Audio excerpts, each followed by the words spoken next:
বাইরে থেকে জীবনটাকে ঝাঁ চকচকে দেখতে লাগলেও ভিতর থেকে উঁকি মেরেই দেখবে তার জীবনে রয়েছে হাজার সমস্যা, হাজার কঠিন পরিস্থিতি। আমরা প্রত্যেকেই জীবনে পারফেক্ট নই, সবাইকেই কোনো না কোনো পরীক্ষা দিতে হয়। তেমনই ঘরটাকে সাজিয়ে গুছিয়ে পরিষ্কার করে রাখতে গেলে তার পিছনে আছে অনেক পরিশ্রম। আর আমরা প্রত্যেকটা মেয়ে আর প্রত্যেকটা মানুষই হলো পরিশ্রম করি। পরিশ্রম ছাড়া তো কোনো কিছুই হয় না, তাই না? তাই দেখো না, সকাল থেকে ঘুম থেকে উঠে কোনো না কোনো কাজ তো লেগেই থাকে। তা আজকে ভাবলাম, আজকে যখন কাজ একটু কম আছে, মানে রান্নার দিকে কাজ আজকে কমই আছে, তাই ভাবলাম ঘরগুলো পরিষ্কার করা যাক। ফ্যানটাও নোংরা হয়ে গেছে, আর গরমে তো ফ্যানটা বেশিই চলে, তাই ভাবলাম ফ্যানটা পরিষ্কার করি, তাহলে হাওয়াটা একটু বেশি হবে।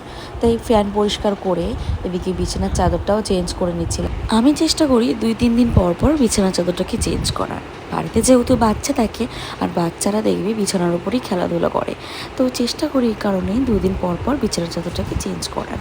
আর আজকে যেহেতু ঝুল ঝেড়েছি, সমস্ত ঝুল নোংরা বিছানার উপরে পড়েছে, তো যার কারণে বিছানার চাদর বালিশের ওষারগুলো চেঞ্জ করে নিচ্ছি, এগুলোকে ধুয়ে নেব।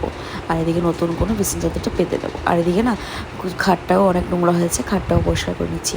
আগে না 2 দিন পর পরই না খাট বলো, এই ঝোল ঝাড়া সমস্ত কিছু কিন্তু পরিষ্কার করতাম। এখন না এই বাচ্চা সামলিয়ে সমস্ত কিছু হয়ে ওঠে না, তাই যেদিনকে একটু টাইম পাই চেষ্টা করি ঘরগুলো পরিষ্কার। তার মধ্যে তো পাপা খুবই দুষ্টুমি করে, ওকে যে কোনো খেলনা দিয়ে বসিয়ে রাখবো তাও ও বসে থাকবে না এক জায়গায়, মানে ও চারিদিকে ঘুরে ঘুরে বেড়াবে। আর এখন এতটাই দুষ্টু হয়েছে, জানলার মধ্যে বা জানলার উপরে যে বক্সগুলো থাকে বাইরে বারান্দায়, সেখানে উঠেও বসে থাকে, এত দুষ্টুমি। তো যার কারণে চোখে চোখে রাখতে হয় ওকে। দেখো আমি এদিকে ঝুল ঝাড়ছি, এদিকে ঝাঁটা নিয়ে ঝাড় দিচ্ছি, ও চলে এসেছে বিছনা জায়গায় ঝাঁটা নিয়ে ঘর ঝাড় দেবে বলে। সমস্ত কিছু আমার কপি করবে, মানে আমি যদি ঝাড় দিই ও ঝাড় দেবে, আমি যদি ঘর মুছতে যাই ওই ঘর মোছা ন্যাকড়া নিয়ে ও ঘর মুছবে। তোমরা তো দেখেছোই, আমি তোমাদের সঙ্গে শেয়ার করেছি, আমি যদি মশলা বাটি শিলনোড়ায়, ও শিলনোড়ায় মশলা বাটতে চায়।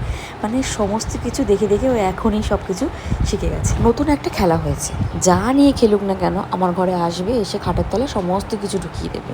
আর আমার যেহেতু বক্স খাটে তো ঢুকে পরিষ্কার করা যায় না, লাঠি দিয়ে পরিষ্কার করতে হয়।